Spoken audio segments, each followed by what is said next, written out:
It's a chilled mid-month week in the city of Maseru. People going about their business, and for many it's just another day to make ends meet. But behind closed doors in the high echelons of power, high-level meetings and discussions are taking place to find solutions to Lesotho's myriad of challenges. So we are discussing issues that have to do with reforms, discussing issues that have to do with geopolitics and issues that have to do with our relations with the EU at a political level. But we're also discussing economic cooperation, where and what areas are necessary for us to look into as we look into cooperation.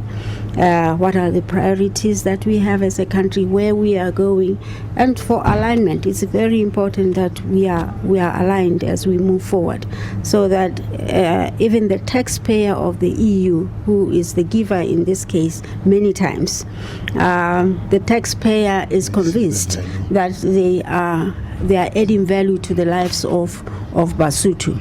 But building long-lasting partnerships requires strategic commitments that can bring both countries even closer to each other. Removing trade and movement barriers tops the list.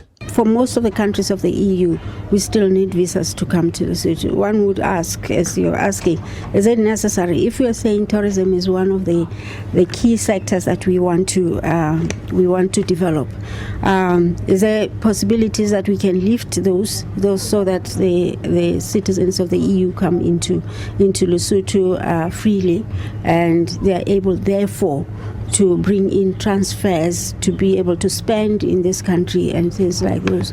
So, and at the same time, issues of reciprocity. Could it be possible also that the EU could also open up for Basotho when they enter their countries? What are the requirements? What are the risks? We also have PEPFAR and SABC projects. Following the United States of America's sudden pausing of aid, record high tariffs, and threat of pulling the plug on the second compact of the Millennium Challenge account to the tune of $300 million. A combination of this collectively have devastating effects on the economy in terms of financing gaps, or a financing gap, a big financing gap that it creates, both in government, but also both in government as well as in the private sector, where the investments are, especially in the garments industry. So negotiations are ongoing, of course. Engagements are ongoing. I can't say much about that for now. And it's also very difficult to say where we will end until we have settled, we have come to some kind of an agreement.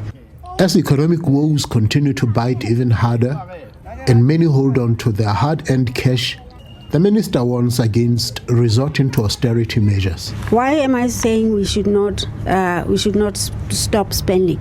Because stopping spending actually, halts the economy. It freezes economic activity.